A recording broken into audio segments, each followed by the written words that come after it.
A reward of $5,000 is being offered for information that helps to solve the case of who set fire to Tesla superchargers last night in Littleton in Massachusetts. Welcome back, everyone. I have a very fresh update from Tesla after I tell you a little more about what happened and why the superchargers were put into fire. Police and fire investigators are looking into an overnight fire that damaged a Tesla supercharger location in Littleton, Massachusetts. Firefighters responded to the call after 1 a.m., but due to concern about the electrical nature of the equipment, they could not immediately get to work extinguishing the fire. Littleton Fire Chief Steve McCarty said firefighters had to wait for the equipment to be disconnected by the Littleton Electric Light Department, and then probably after that they could work on that. Tesla just released an update on Tesla Charging X account,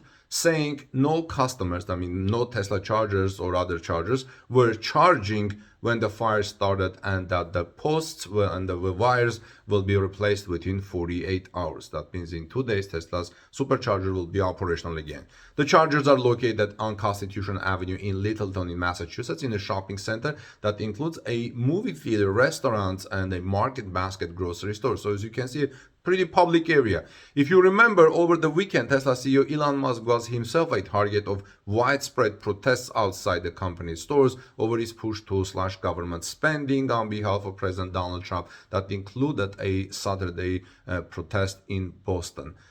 Friends, this anti-Tesla movement is getting out of hand, and something needs to be done. This has to go. This is not right. At Giga Berlin, for example, Giga Berlin factory, left-wing extremist group, has claimed credit for an apparent arson attack against Tesla Giga Berlin-Brandenburg last week. As per reports about the incident, the attack was directed at subcontractors for project that Tesla Germany is currently doing. Why would you target subcontractors? These guys are doing their work. And why would you target anyone for building cars? Authorities are currently investigating the incident, particularly the culprits behind the arson attacks.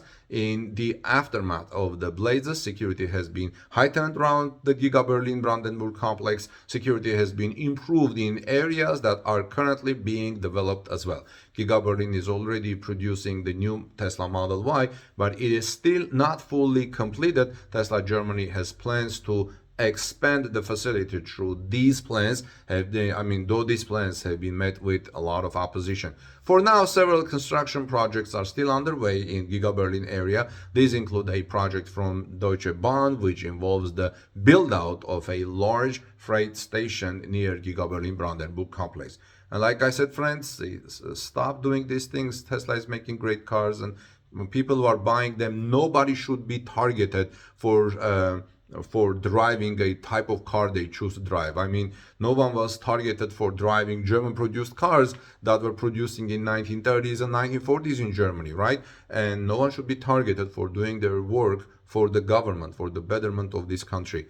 So let's stay focused on what everybody has to be done. God bless you, everyone, and I'll see you soon in our next report.